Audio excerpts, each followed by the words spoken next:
Très Saint-Père, c'est pour moi-même, pour la princesse Charlène et notre famille et pour toute la communauté monégasque un immense honneur et une grande joie et une profonde émotion de vous accueillir aujourd'hui pour cette visite historique. Historique, ce moment l'est par la place qu'il reconnaît à Monaco au sein du monde chrétien en cette première année de votre pontificat. Par la manière dont il marquera chacun et chacune d'entre nous. Par son inscription dans le destin de notre principauté, un destin façonné dans la foi catholique qui, depuis plus de 700 ans, a guidé notre chemin, forgé notre identité et inspiré notre action, comme en témoigne notre devise « Deo Juvante ». Ce lien unique a en réalité bien plus de 700 ans, puisque c'est il y a 17 siècles que la barque de Sainte Dévote accosta sur nos rivages pour changer notre histoire. Ce lien s'est renforcé depuis, en même temps qu'il nous a permis d'affirmer notre identité et notre souveraineté. À la fin du XVIIIe siècle, c'est par fidélité au pape que les premiers seigneurs Grimaldi quittaient Gênes pour s'installer sur le rocher. Au début du XVIe siècle, la souveraineté monégasque était reconnue par une bulle du pape Clément VII, en même temps que par les deux puissances voisines, la France et l'empire de Charles Quint. À la fin du XIXe siècle, grâce au pape Léon XIII, naissait le diocèse de Monaco et avec lui l'autonomie religieuse de la principauté. Et en 1981, c'est par Saint Jean-Paul II que notre évêché était élevé au rang d'archidiocèse, à l'époque même où mon père, le prince Régnier III, renforçait notre place sur la scène internationale. Ce parallèle n'est pas anecdotique. Il rappelle que l'histoire de notre principauté est indissociable de son lien avec le Saint-Siège et son ancrage dans la foi catholique. Cette foi ne nous a jamais quittés. C'est pourquoi notre Constitution, si elle assure la liberté du culte, reconnaît le catholicisme comme religion d'État. Dans une époque de bouleversements profonds et de sécheresse spirituelle, notre foi fait notre force. Elle contribue, comme la monarchie, à inscrire Monaco dans la recherche permanente d'un équilibre entre les impératifs du présent et les exigences du temps long. Cet équilibre n'est pas figé, il est fait de conciliation et d'évolution permanentes. Nous les recherchons en conservant à l'esprit les valeurs chrétiennes et les exigences qu'elles portent. Cette fidélité au message du Christ infuse l'ensemble de notre société. En témoigne la vitalité de notre vie paroissiale, l'engagement humanitaire qui anime tant d'entre nous, ou encore la subsistance ici de traditions très fortes, directement ancrées dans cet héritage. C'est donc une principauté baignée de valeurs chrétiennes qui vous accueille aujourd'hui. Une principauté qui s'engage dans de nombreux combats qui nous sont communs. Parmi eux, il y a bien sûr le combat pour la paix, cette paix désarmée et désarmante à laquelle vous avez appelé le monde.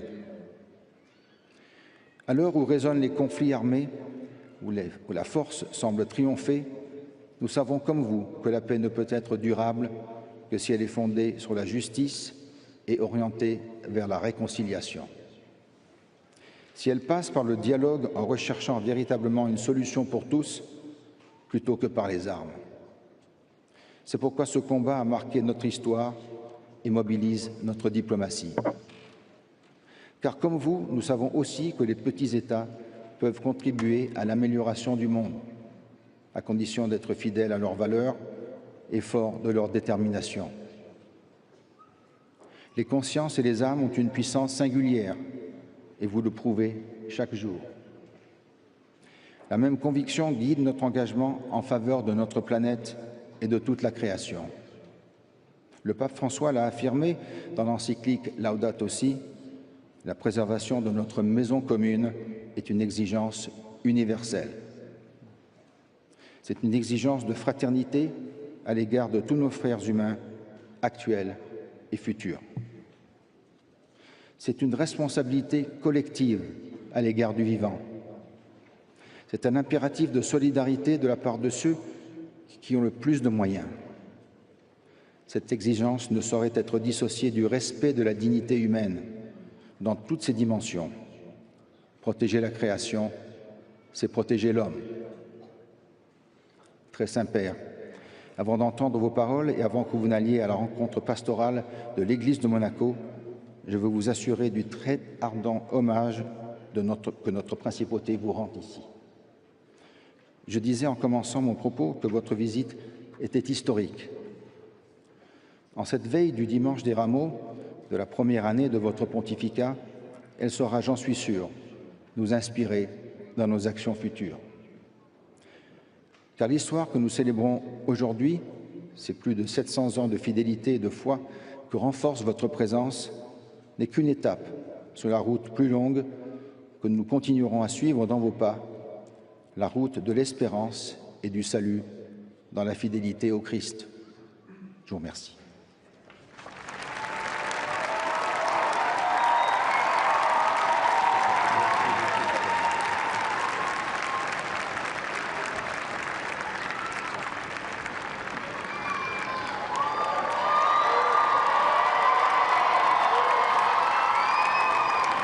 Merci, merci.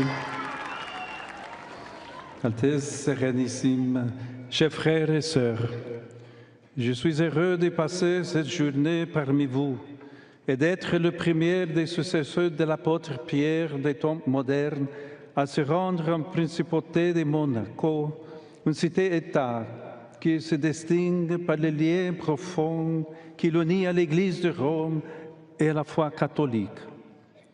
Située au bord de la Méditerranée et entourée par des pays fondateurs de l'unité européenne, votre terre trouve dans son indépendance une vocation à la rencontre et à la promotion de l'amitié sociale. Aujourd'hui, menacée par un climat généralisé de fermeture et d'autosuffisance, le don de la petitesse, avec un héritage spirituel vivant, engage votre richesse au service du droit et de la justice, surtout à un moment historique où la démonstration de la force et la logique de la toute-puissance blessent le monde et compromettent la paix. Dans la Bible, comme vous le savez, ce sont les petits qui font l'histoire. Les spiritualités authentiques entretiennent cette conscience. Il faut avoir confiance en la providence de Dieu, même lorsque le sentiment d'impuissance ou l'insuffisance prévaut. Car nous croyons que le royaume de Dieu est semblable à une minuscule graine qui devient un arbre. Bien sûr, cette foi ne change le monde que si nous assumons nos responsabilités historiques.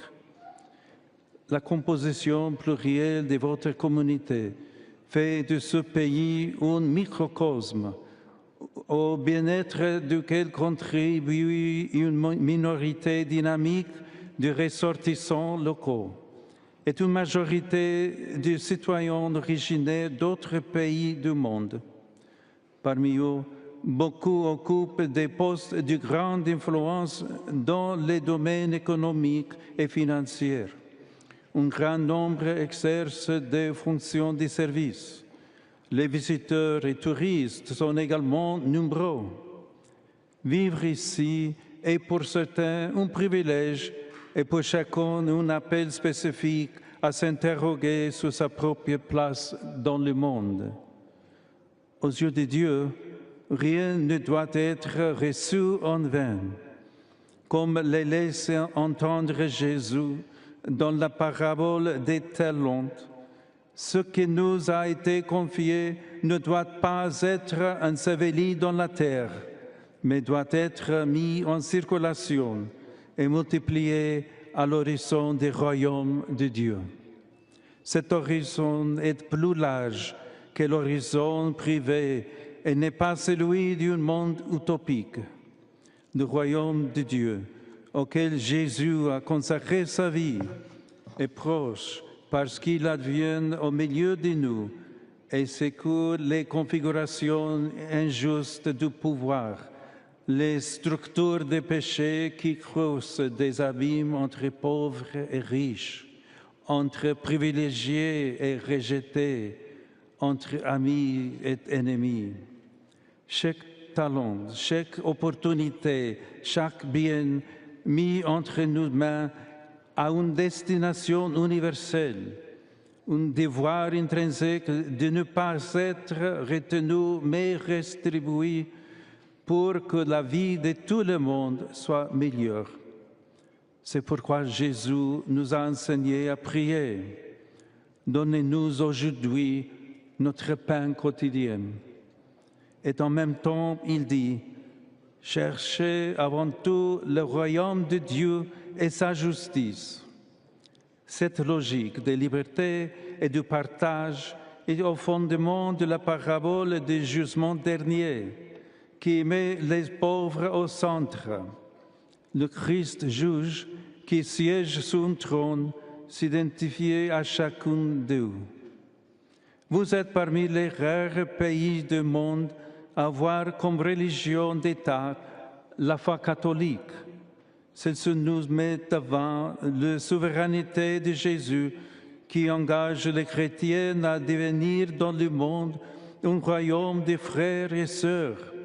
Une présence qui n'écrase pas mais relève, qui ne sépare pas mais relie, prête à toujours protéger avec amour chaque vie humaine, à tout moment et dans toutes les conditions, afin que personne ne soit jamais exclu de la table de la fraternité.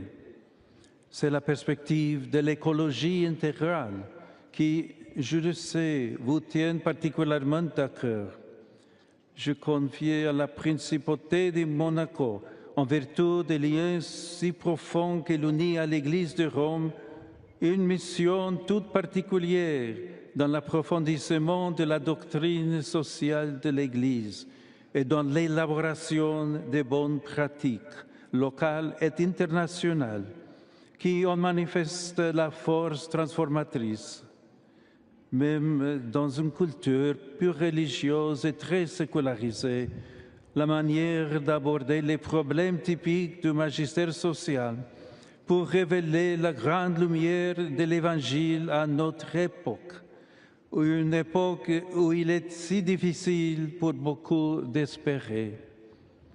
Grâce à une foi ancienne, vous serez ainsi des experts dans les choses nouvelles, non pas tant en percevant les biens qui passent, des novités qui survieillissent en une saison, mais en étant préparés aux défis sans précédent que l'on n'affronte qu'avec un cœur libre et une intelligence éclairée. Saint Paul VI disait à l'occasion du 75e anniversaire de Rerum Novarum, « Vous comprenez bien que pour marcher, il faut de la lumière. Pour promouvoir un progrès social, il faut une doctrine. » C'est la pensée qui oriente la vie. Si la pensée reflète la vérité sur l'homme, sur le monde, sur l'histoire, sur les choses, alors la marche peut se poursuivre, se remonter rapidement.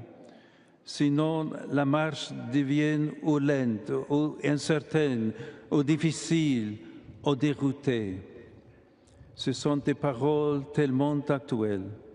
C'est pourquoi nous invoquons Marie, trône de la sagesse et cause de notre joie, afin qu'elle nous conduise toujours avec notre esprit, notre cœur et nos choix au Christ, Prince de la paix. Pax vobis, que la paix soit avec vous.